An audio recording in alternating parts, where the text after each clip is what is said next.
Hello and welcome back to World of Tanks with Dsann. In today's video I'm going to be doing yet another viewer spotlight. I said I like I have so many, but yeah, doing another viewer spotlight. Now before I get on to the replay, I would just like to remind you guys that if you would like to send in your own replays, be it for whatever reason you thought it was a funny, epic carry, you know, whatever, just remember to follow these steps so it's a little bit easier for everyone and more organized. Step 1 is simple. You upload the replay to WoTreplays.com. You can do it as either a private or an open one, depending on how much you want to share it with everyone else. Step 2 is simple. You just grab the link that will be on the page for the replay you got and send that to designgaming@gmail.com. You want to title the email, or in the subject line you want to add viewer spotlight, and add a little bit of as to what I'm looking for, why you sent in it. Was it a funny replay? Was it an epic carry again, as I said earlier? And that's really about it for that. So, with that out of the way, let's get on with today's replays, shall we? Alright, here we are on the first replay. This is my friend Strawberry Milk in his E50M. This is Steps, and it is a tier 9 match. So, let's get on with it, shall we? So, I usually like to go in and do these without having seen the replays first, because it just adds a little bit of realism, or not realism, but more natural responses as I see new things that I haven't seen. But due to some recording issues, me being new but recording still, I fucked up the replay, so I'm gonna have to do it again. So anyway, Steps encounter, as you see there is a cap here, bases are here and here, so they have to try and capture this. You'd be surprised how rarely people care about that. Anyway, he was going towards the cap, but he saw some targets of opportunity. And like any player, he takes them. So you can tell that the teams are, well, they're not exactly evenly distributed. You got, what, 5 tanks going this way and the rest are going the other way. And we'll see how that turns out for the team. So, on our side, we have a E75, M103, VK 120, and the E50 versus pair of E75s of 432 and a 74. Yes, I'm ignoring the artillery because, well, yeah. So we see a stir mill and we shoot it, and he's trying to see if he can get a shot on them, but no. The Comet's down in this ravine / road that goes across the map. Takes a blind shot at where that T-29 was, and I don't think that hit or penetrates. Or if it did, it wouldn't penetrate, I should say. I would point out this was actually his first game in this tank, so it's understandable that he's still learning the tank, although having seen the battle, I'd say he did pretty good, all things considered. There's that Comet again, being a pesky little guy, isn't he? Oh, in the track. And this first person that we've actually seen on the right-hand side. I'm going to increase the size of the minimap a bit more. I usually don't like having too big of a minimap. It distracts me from, well, it can obscure some of my screen, which I don't like. So he's heading over there to assist that flank. Clearly there's more than just a Panther looking at the damage going out there, and the T-29 is spotted, a T-34 is spotted over there. We just can't see it due to the angles. Now you saw him bounce off the side of his turret. That was probably the MT-25. But I would like to point out this tank is ridiculously heavily armored. It is the polar opposite to the Leopard. It's good, Leopard prototype, I should say, in that it is a vastly superior tank. It's got better armor, it's got a better gun. The only thing it doesn't have is better mobility, and it's not that slow of a tank, as you noticed. I don't know how stock his kit is. I know he has the top gun, but that's all I know he has on it at this stage in time, so bear that in mind. Comet again. It looks like he's behind that rock, but he's actually far, far away. Oh, I do apologize. The hazards of having a man cold. So trying to get a shot at the weak spot, and the T-29 willingly obliges a hull shot. And anyone with any lick of sense will go for the hull of a T-29 any day of the week.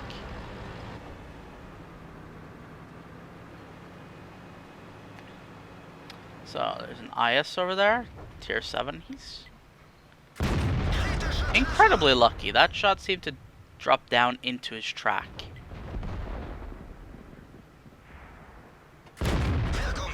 Second shot goes through.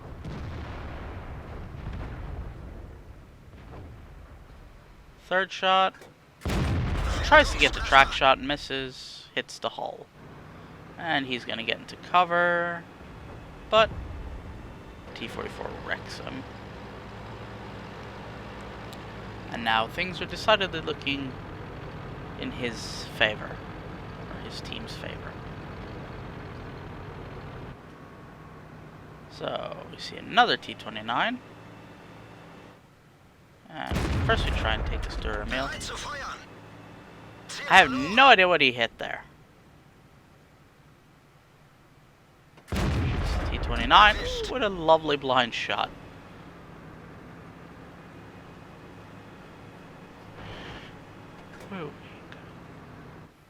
And the Sturmil, for some reason, decides to fight, and look at the gun depression. I mean, that tank was pointing upwards and he could still aim easily. That thing has silly gun depression. So now he's looking for the Batchat artillery.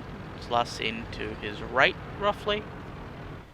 But those things are wont to move. I mean, they move really fast, so they tend to move away. And lo and behold, there he is, and he ran into VK4502B. And promptly died. So now it's just a rush to kill the last tank. Currently all we have on that flank is an SU-15, or over there is an SU-152 and an IS trying to take on an E-75. Not the most fortunate combination. E-75 should with relative ease be able to take out these two, but as you can see, the team is collapsing in on him, trying to kill him. We do have the M103 capping, just in case, I suppose. But a full health E50 versus a half health E75, yeah, it's not gonna end well for the E75. So, surprise, but track. Oh well, he's not going anywhere. Yeah, shoot him in his big fat track. Ooh, what a nice roll. And Ryan Meadow with a kill shot. So that's the first replay. Let's check out some after battle stats and continue on with the replays, shall we? Alright, as you can see, this was for his first battle. He got a second class mastery, 50,000 credits, and 4,900 XP, which was tripled for a first one a day event. He also got Bruiser, which is crit like 5 times, or crit them 5 times, critical damage of modules or crew, and Fire for Effect, which means doing more damage than your HP. So let's take a look at the team score. We can see that while he didn't get first place, that was reserved for the VK, who seemed to have a very, very good game. I mean, 936 XP is very respectable, and as we'll see in the detailed report, he did quite alright, yeah. Didn't get shot much, obviously. And as you can see, best was on their team in tier 7. Which is kind of silly when you think about it. So, you can see that he shot 17 shots, 12 of which were direct hits, and he penned every shot that hit. Did just shy of 3k damage with 1 hit, which bounced. I believe that was the MT-25. Yeah, had to be 85 damage blocked by armor. So he only spotted 1 vehicle. He damaged 7 and destroyed 2, which means he was 1 off getting a Confederate. Unfortunate. And 980 spotting or tracking damage.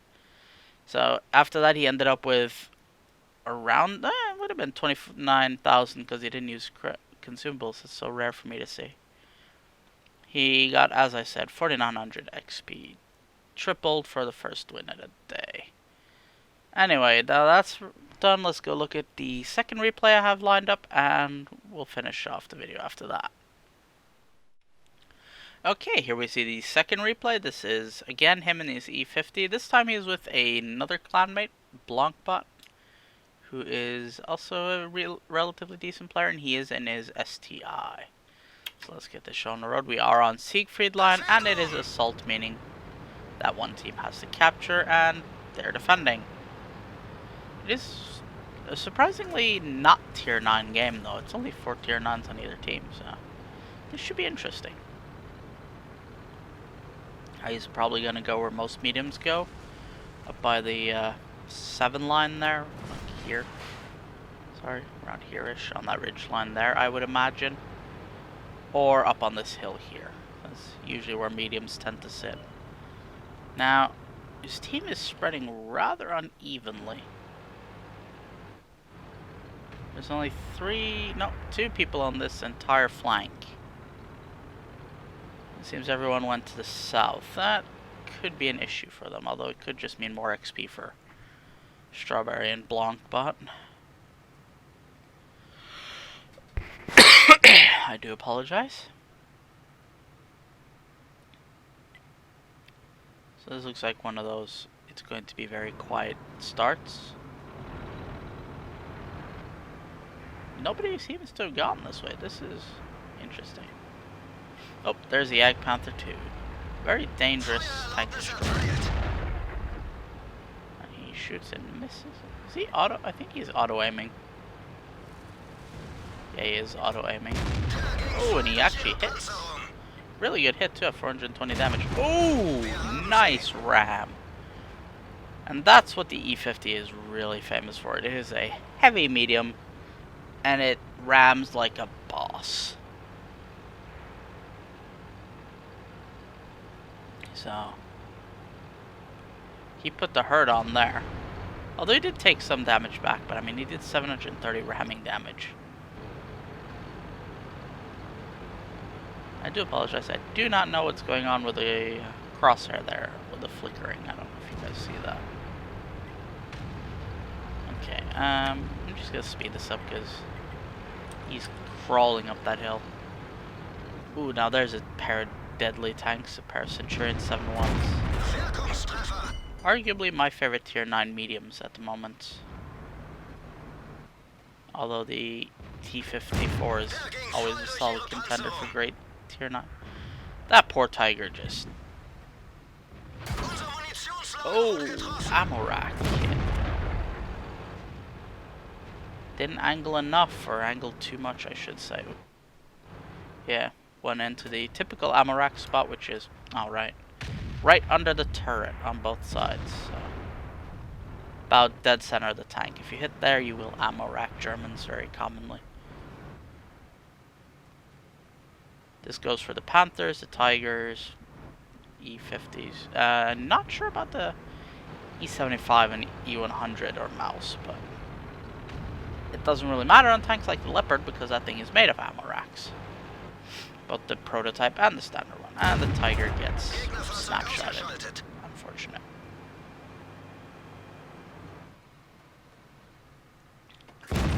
Lowe thinking he's sneaky.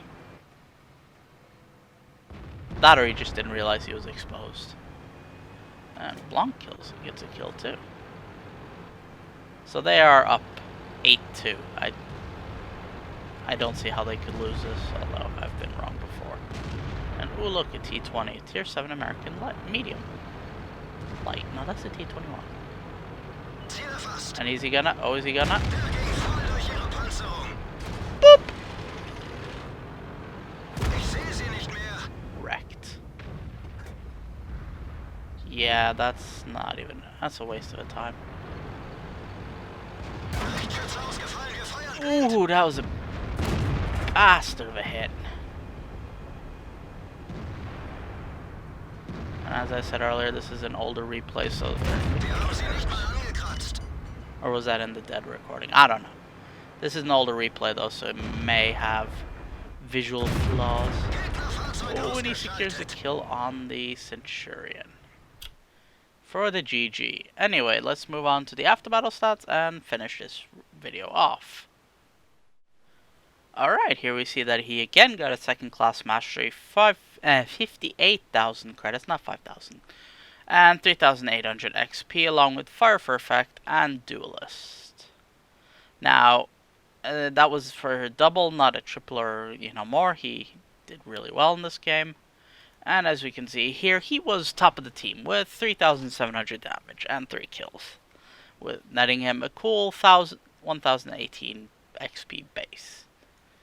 So we see he only fired 11 shots this game, but that's interesting. He fired less shots and did more damage. Anyway, he fired 11 shots, 8 of which hit, 7 of which penetrated. Did, as I said, 3,700 damage. Took 4 hits, 2 which penetrated, 2 which didn't. Meaning most of his damage he took came from ramming. As you can see, he blocked 560 damage with his armor. Not much, that's 1 or 2. Yeah, it's a couple of shots from a tiger or something, I suppose. Anyway, spotted 3, damaged 6, killed 3. 400 assistance damage, and as I said, he netted himself a neat profit of 22k and 3.8k XP, as I said. So I hope you guys enjoyed this replay. Let's go finish this off in the garage. So I'll see you guys there. Okay, that was the replays done, and believe it or not, those were actually not the best replays he sent me. He did have a better one, but that'll be for a different video. And remember, if you do want to send stuff in, I will leave the links needed in the description, so link to WoT replays and my email address. Anyway, thank you very much for watching. Please remember to like, favorite, and subscribe. Follow me on Facebook and Twitter for all the updates that I post there, and I will see y'all next time.